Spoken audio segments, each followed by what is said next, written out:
The existing systems aren't built for what we like to call that 90% of legal disputes. You have your top 10% of stuff, which is your highly complex stuff. Two technology companies fighting over who owns completely game-changing technology. It should take probably millions in legal fees because there's a lot at stake. We were building something to solve kind of a thing that we experience daily, and frankly, all businesses experience daily. You don't have to be a lawyer, right, to understand kind of that pain of why does litigation cost so damn much? Why is it that we just kind of accept bad outcomes nowadays when there's a legal dispute? Employment claims that were made against my company where I know that my company didn't do anything wrong, and yet I'm advising my company to still settle with that person because to show we did nothing wrong would take about 2 years. This is the Litigator's Edge, the podcast where smart strategy, practical innovation, and real-world experience come together to move litigation forward. Each week, we sit down with attorneys, legal tech leaders, and trusted advisors who are rethinking how great legal work gets done. You'll hear how law firms are building a competitive advantage. These conversations are grounded, insightful, and designed to help you refine how you work and how you win. Here is your host, Aniket Sawant. Hello, and welcome to today's episode of The Litigator's Edge, the podcast where innovative attorneys reveal the strategies that have transformed their legal practice. My name is Aniket Sawant, and I'm co-founder and CEO of Threadeo. My guest today is a former patent attorney and two-time GC who decided to stop merely managing the pain of litigation and start fixing the system itself. He has been an executive at high-growth AI and fintech companies, and he is also an active investor in disruptors like SpaceX and OpenAI. Today, he brings that same disruptive mindset to the legal industry, building a digital alternative to the courtroom called New Era. It's my pleasure to welcome Rich Lee to the podcast. Welcome, Rich, and thank you for being here. Thanks for having me. Rich, I like to start by asking each of my guests on the show to share either a fun fact about themselves or a cringe joke. So which will it be for you and what is it? I don't know how cringe it is, but a funny thing I heard, and it actually relates to what we're doing. Funny thing I heard a few months ago was somebody described arbitration as arbitration's just litigation in business casual. I really like that because, frankly, most people want to be business casual. So, yeah, makes sense. That's awesome. That's a nice way to put it in terms of mindset and what you can expect and just lowering the stakes a little bit from a dressing perspective. That's fantastic. Yeah. Yeah, great. And so, Rich, I've had the opportunity to do a little bit of research on your background, and I like to think of every attorney or former attorney who makes the time to be on this show as a superhero, and every superhero has an origin story, and I'd love for our audience to hear yours. Yeah. And maybe I'll go a little bit further back than I typically do. I was actually born in Taiwan, moved here when I was young with my parents. I also grew up in an immigrant household. Definitely had kind of the values instilled in me that I kind of take into adulthood and business and personal life today. But from a career standpoint, background, engineering background, then became a lawyer. But then from there, it was pretty unconventional. Became a lawyer for all of 1 year in a law firm. And then instead of being a patent attorney and helping companies apply for patents and get patent protection, I went to the deal side. So basically IP investment banking, brokering a lot of buy side and sell side technology deals, still underpinned by IP, right? So on the sell side, helping a lot of household names in the US sell off a lot of non-core technology assets. And then on the buy side, really interestingly enough, allowed me to kind of go back to my roots where I was working with a lot of Taiwanese companies that were buying up a lot of technology assets. And so I was brokering those. The buy side of that deal was helping them find the assets to purchase and kind of negotiating those. But then wanted to be closer to the technology. And so joined two different early stage tech companies. One was in fintech, one was in data science and AI. That spanned across the two companies about 11 years. Both were early stage. I was employee number probably 15 at the fintech company, employee number 30 at the data science company. Always built it from the general counsel seat, but then was an operator across the entire business, especially in the early days. as you can imagine. So that was fintech, built and scaled that over 3.5 years, sold that. The data science company built and scaled that over 6.5 years. The company's still going strong. But that's where I met my co-founders for New Era. They were fellow General Counsel at other venture-backed tech companies. And for us, we got together because we were building something to solve kind of a thing that we experience daily. And frankly, all businesses experience daily. You don't have to be a lawyer, right, to understand kind of that pain of why does litigation cost so damn much, and why is it that we just kind of accept bad outcomes nowadays when there's a legal dispute. But of course, happy to get more into that. Absolutely. Yeah, there's quite a few threads there, Rich. So thank you for sharing that. So the first one is, at what point in your journey up to that point, prior to founding New Era, prior to meeting your co-founders, had you thought to yourself, this is a pain I'm experiencing, a pain point I'm experiencing, and I believe that I am uniquely positioned to actually do something about it? So was that maybe in the fintech company, in the data science company, just throughout as you were going through things? How can you maybe talk a little bit to that? Definitely the first part, in terms of this is a pain that I'm experiencing. I mean, for that, it's not unique to me. That is something that I think every company experiences nearly daily, right? And for me personally, it was the employment claims that were made against my company, where I know for a fact that my company didn't do anything wrong, and yet I'm advising my company to still settle with that person, right? And we're settling not because we did anything wrong, we're settling because to show we did nothing wrong would take about 2 years, right? And similarly, it's actually many cases of this where both were B2B companies where I was, and you'd have business customers simply not pay their invoices. And we had a growing receivables account, multiple clients, just like every other business faces, that weren't paying. And yet, what was the advice there too? Which is, well, after all the many emails and reminders and kind of like gentle threats, right? At the end of the day, there's not much you can do. And that was my advice was, well, can I, and I'd have team members, right, ask me, oh, can we just sue them? It's still a $500,000, right? But the answer was, yeah, we can, and we would win. But the problem is, like, that would probably take about 12 to 18 months, right? And that's not worth it. And so then what do we do? And what does every business do? You just write it off. And if you have a little more time on your hands, you negotiate a sale of some of these receivables to collections, right, for pennies.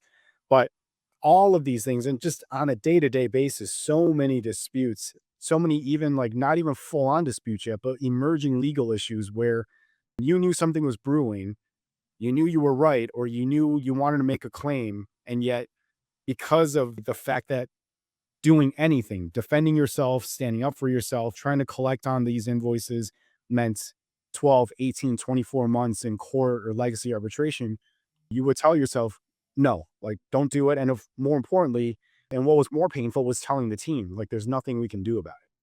Right. And this happens every day, not just for me, but for all businesses. And certainly, of course, people who are in legal departments, they experience it even more, right? They're the ones stuck telling their business colleagues, like, I know we're owed all this money.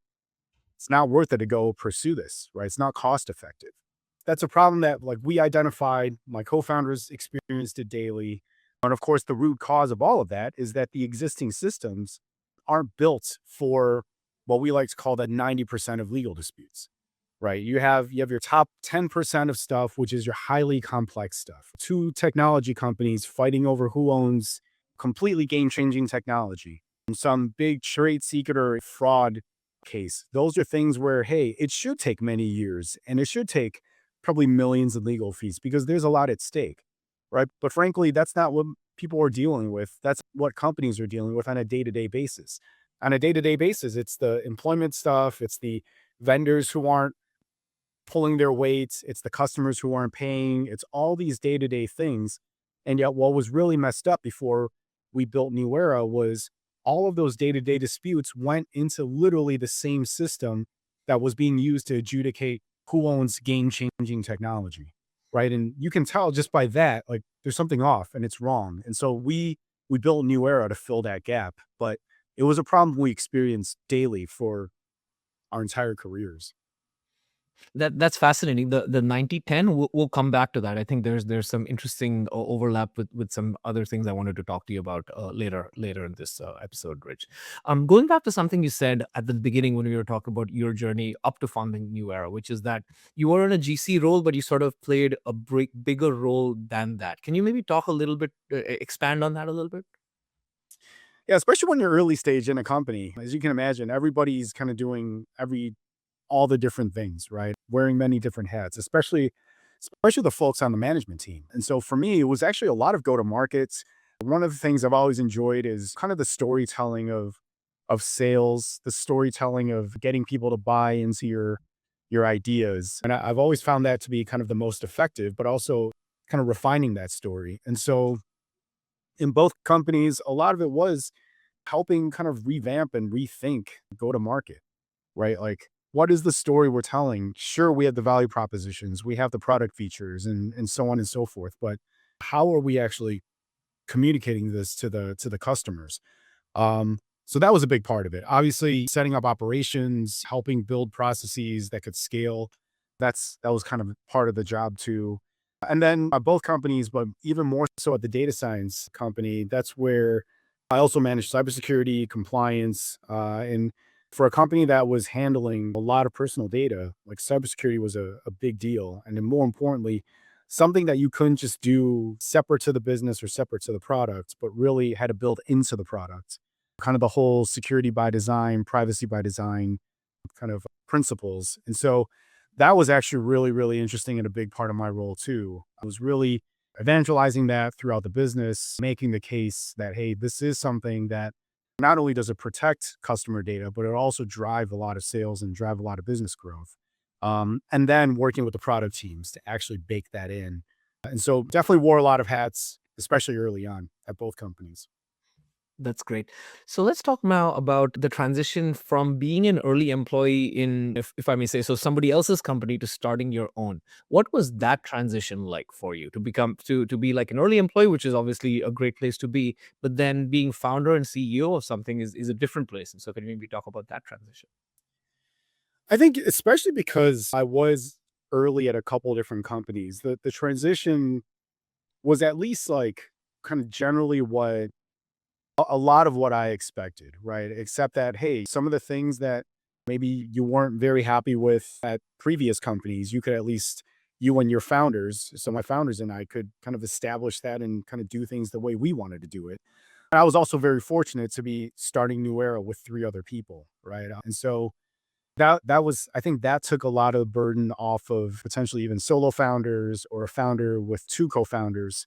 Um, Having three other folks that you can lean on who all know the business and know this industry was incredibly helpful. And so for me, the transition wasn't as bad as maybe some, or maybe as jarring as some might have experienced. But I think a lot of that came with, hey, I saw a lot of the trials and tribulations of being one of the early employees and still operating in an environment where there was no systems in place and no kind of everything was just being figured out on the fly.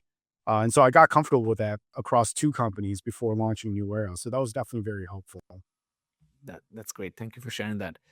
Okay, Rich, let's talk about Newer itself, right? I mean, I've read a lot of interesting things about it. You have the 100-day dispute resolution. You say you eliminate gamesmanship. You enhance access to justice. Can you maybe speak at a high level about what New Era does and maybe some of the mechanics of some of those things that I mentioned and maybe some others that you'd like to mention?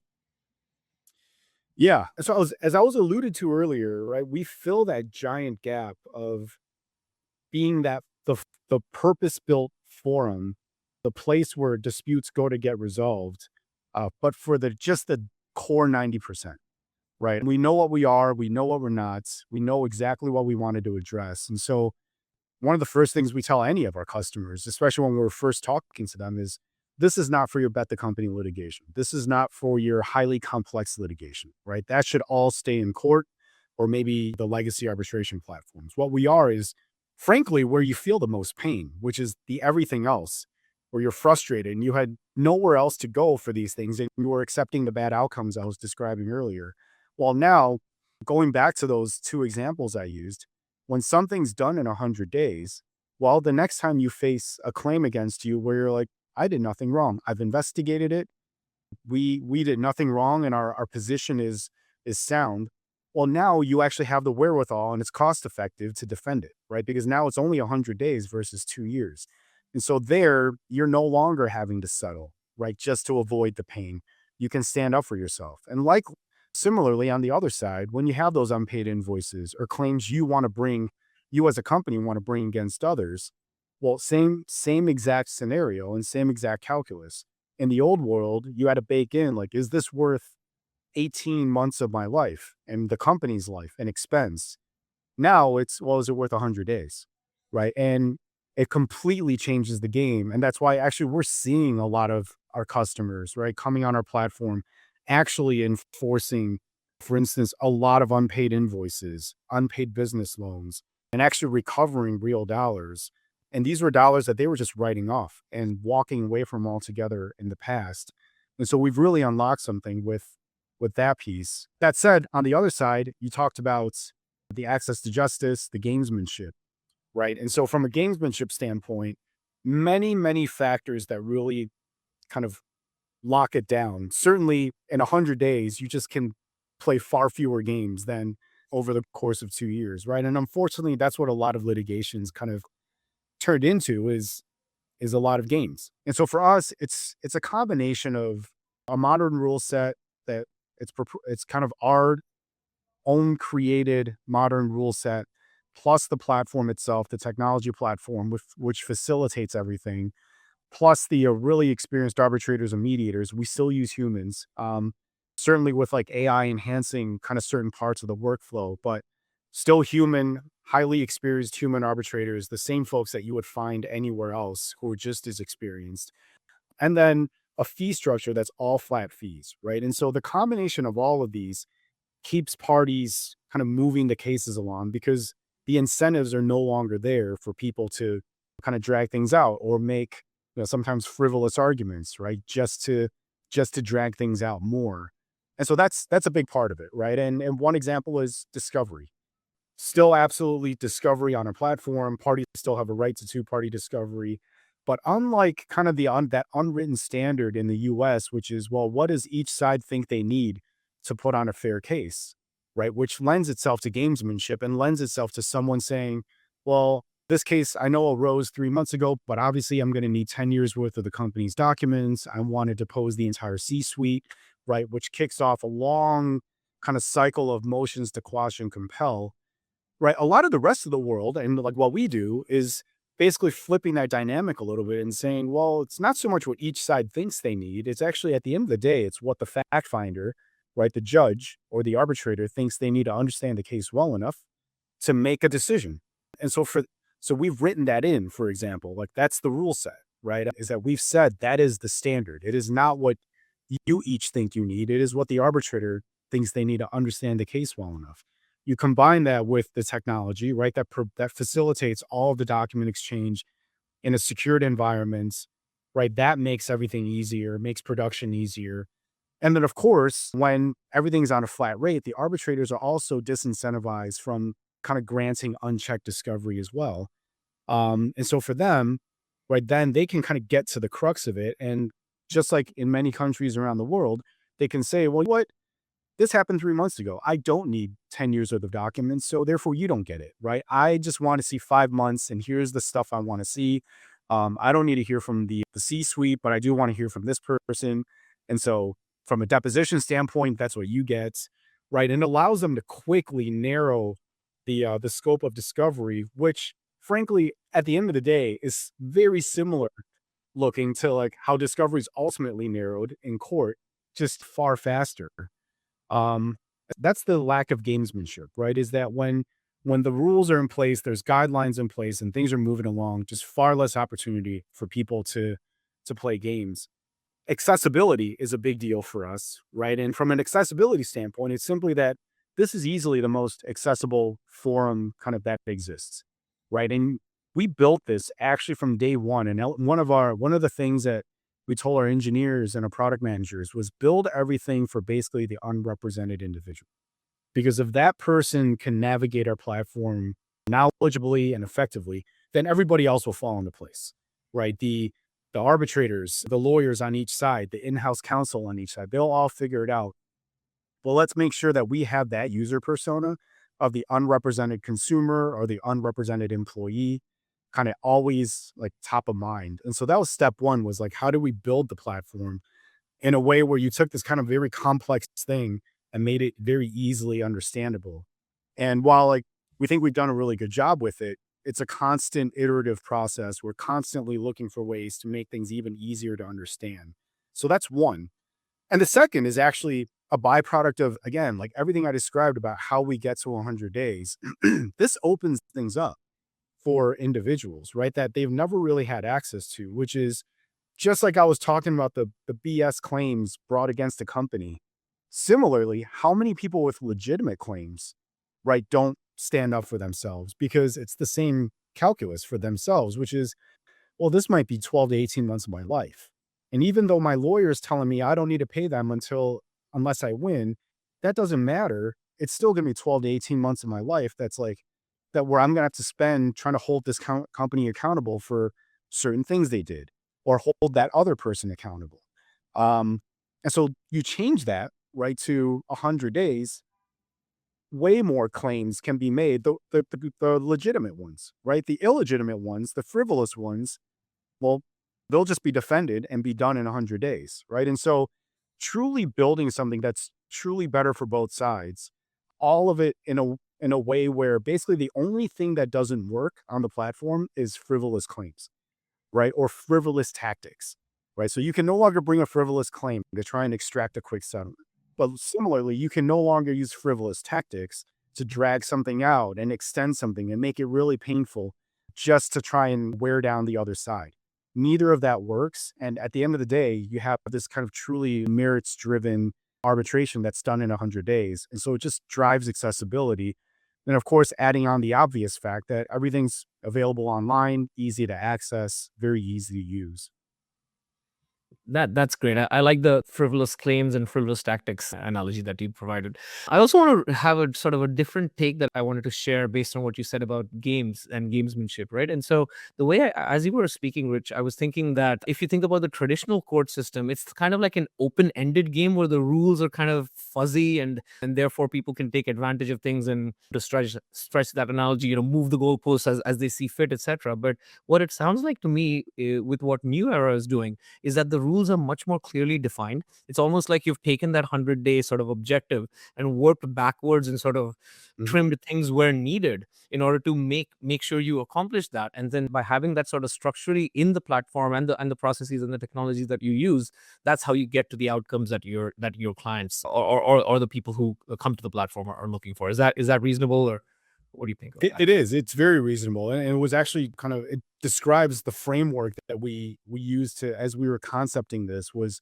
okay, we want to get to 100 days or roughly plus or minus 20, right? Sure. But at the same time, what are the things we need to put in place that still meets the standards for fundamental fairness and due process, right? And at the end of the day, arbitration, right, can be defined, but you want to make sure that it's robust enough to handle kind of that 90%.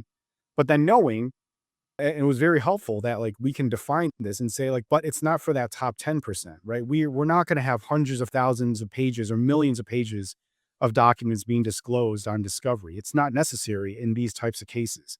And so because of that, and because we knew what we were and what we're not, you could design this platform, right, to really kind of then achieve that 100-day objective.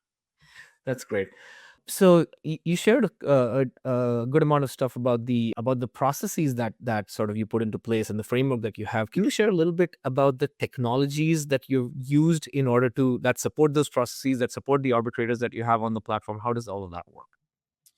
Yeah. So a lot of our tech is actually, and especially a lot of our early innovations that frankly drove a lot of our growth, are actually under the hood, right? But from a user facing standpoint, we all come from technology companies, and actually we all come from tech companies that were like, you're taking something pretty complicated and trying to make it easy to access and understand, right? And so in my scenario, and actually my head of product was a former colleague of mine at Civis, the data science company.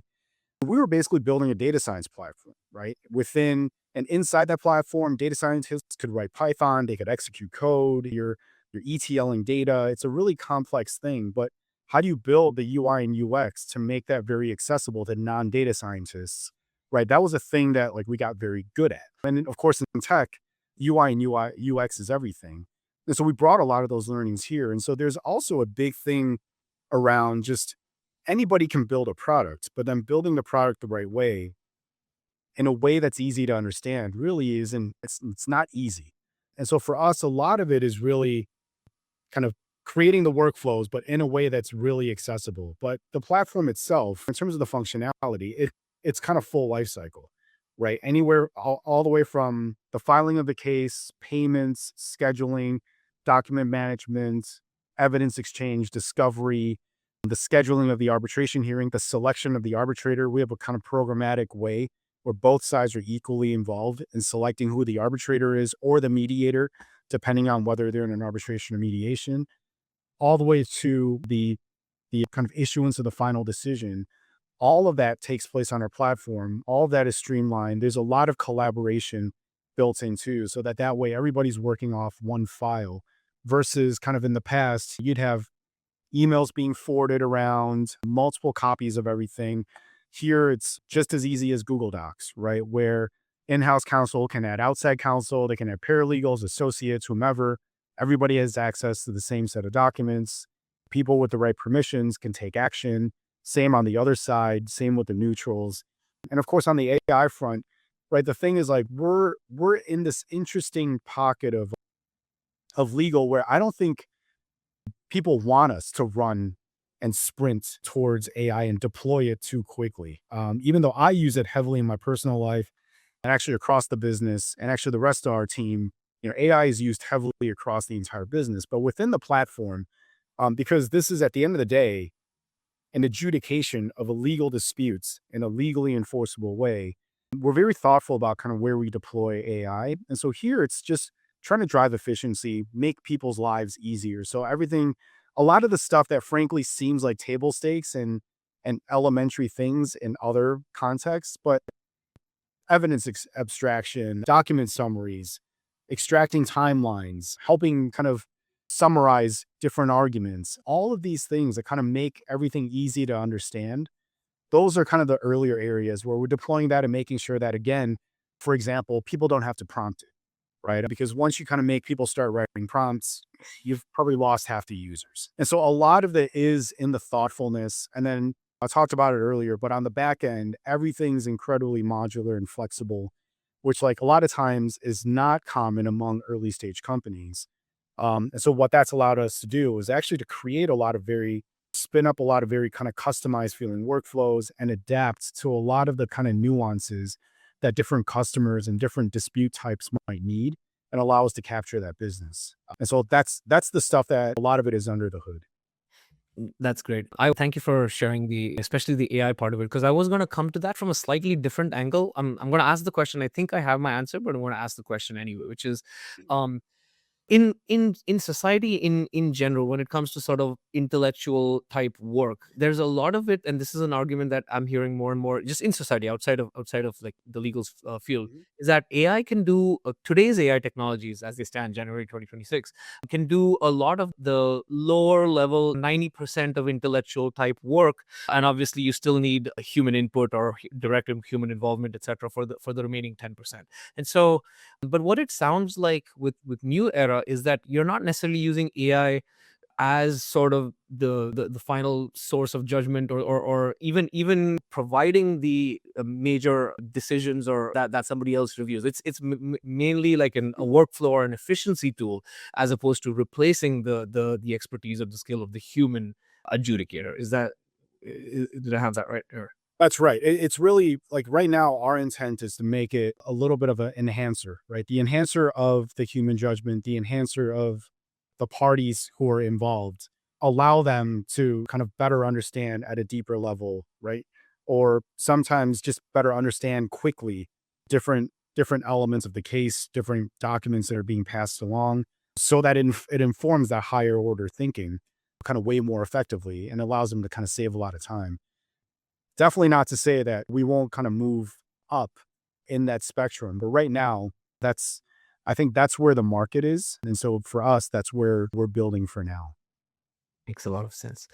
You mentioned market, right? And one of the biggest sort of challenges or mandates for any founder, any CEO would be to grow their organization, grow the company. Um, in a world where legal professionals are notoriously sort of inertial, shall we say, they stick to the tried and true ways. What sort of approaches do you take? Does New Era take to sort of convince maybe a skeptical GC or skeptical litigator that, hey, this is actually your matter falls within that 90% that you mentioned, and that this is a much better way of getting to the resolution that I would be a more ideal resolution than maybe one that you would get in a traditional courtroom or court process? The first part is actually far easier because in terms of like this is a thing for your dispute type is kind of that 90%, right? Because and it actually kind of goes back to what I was saying earlier, which is it's a problem everybody experiences. And so the problem about that problem was that there was no solution at the time. And so it was this like pent up demand. And so for us, from that standpoint, our value proposition has actually always been very clear and generally very widely accepted, right, by folks, which is here is my 90% of disputes. This is not my ultra complex stuff. Gosh, I really wish there was a place where I could send this to actually have it adjudicated versus me just walking away or taking or paying some money to make it go away. That part has always resonated deeply. And then helping then it comes to, well, we're new. And so that part's evolved over time from like our founding days to now, where like the early days, and you're exactly right, lawyers are generally risk averse. Generally, they don't like to be first, right, to adopt something. Although they do love to be second to make sure that they're not kind of behind the times. And so a big part of that was certainly at early days leaning into our backgrounds. Out of the four of us who started it, three of us are ex-GCs, and we're all experienced attorneys in our own right. And so reminding them, like, hey, this is being built not by just an engineer who says, I want to do disputes faster. It's by multiple experienced lawyers who really understand the space.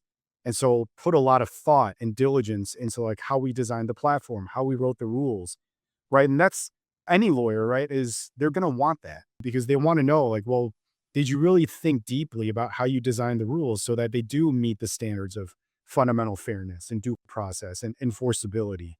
And then knowing that that's all built in, that starts to get them more comfortable. And that was the earlier days. Certainly that part always helps reminding folks that this is built by lawyers for the legal industry.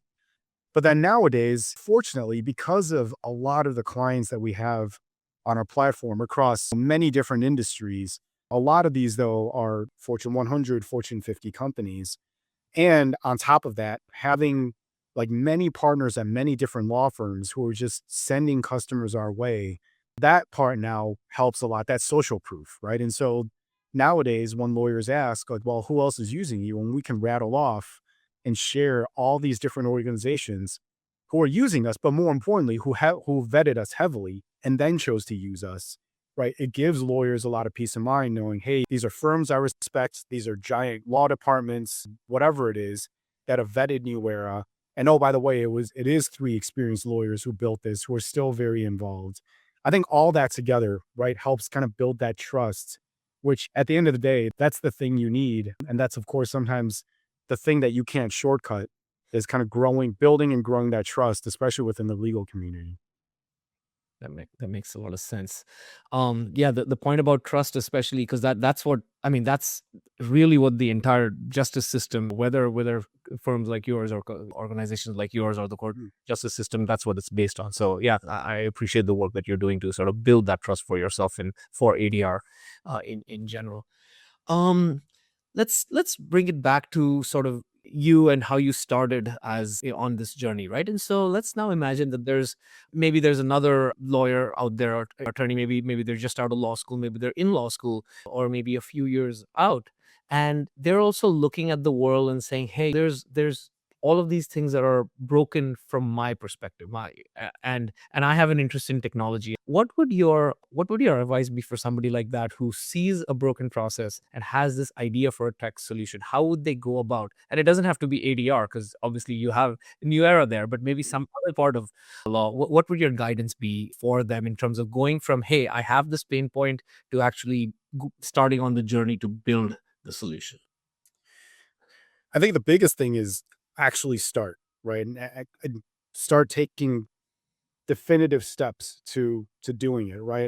Because it all rolls up to go for it, right? And that's the thing. Everybody has ideas, and of course, as we were doing this, what was interesting was many people we spoke to would say, "What I've thought about this. I've always wished there was this other forum alternative to all the legacy platforms and the courts where I could send disputes. And I've always thought like somebody needs to create this, right?" And so I think the advice is be that somebody and try it. And frankly, a lot of times you're going to learn way more, even in failure, right? Just in the process of building it, that like you can take on to the next thing and the next thing. But I would say don't not do anything and just kind of cling to that thought, because one day you will be kind of saying, well, gosh, I wish I tried at least, right? And I don't think you're ever going to regret not trying. And if you're talking about the legal space, the legal technology space, I mean, right now is a really, really good time to be building, because there is so much attention on it right now. And because of AI, right? AI, the impact on the legal industry is kind of undeniable. And so you see a lot of attention. There's a lot of dollars flowing into the space. And so if ever you were going to want to build a company where you did need outside funding, now there's probably more outside funders than ever before for the legal tech space. And of course, certainly in technology, even more broadly. That's great. Well, Rich, this has been a wonderful conversation. Just final question for you. Is there a question that I should have asked you, but I didn't? A little bit of a plug, but one thing you should have asked is, well, how do companies get on New Era? Sure. Right. You mentioned all these amazing benefits, the fact that you can actually go collect real dollars. What does the implementation look like? What does onboarding look like? Is it complicated? The great thing is it's not, right? And actually for litigators, they know this. The way you adopt any arbitration platform, the way two parties choose where they want to go resolve their legal dispute is almost always contractual, right? And so at the end of every contract you've ever signed, any terms of use you've ever clicked through, there's always a clause that says, if we have a dispute, we will resolve it in the courts in San Francisco, California, or some legacy arbitration platform. The way you come on to New Era is you simply cross that out in your master agreements and you replace that with New Era ADR. And basically you've predefined and you've pre-agreed that those disputes come to New Era. But that one little change alone means any potential dispute is 100 days, right? And so the power of New Era isn't the fact that it's 90% faster and cheaper. It's the fact that it changes your outcomes because it's cost effective to actually pursue your defenses or pursue your claims. And all of that is achievable just with that one change, right? There's no upfront cost. We don't require upfront costs, for any of this. And so the thing I would say is actually to all your audience, if you're in-house, start changing your agreements to New Era. If you're at a law firm, be like a lot of these other litigation partners who are actually already actively converting many of their customers' agreements to New Era, right? The ones that sit in that core 90%. Perfect. Well, on that note, Rich, thank you so much for your time and insights. I enjoyed our conversation, and I'm sure our audience will as well. So thank you very much. Likewise. Thanks, Aniket. It's great to be with you.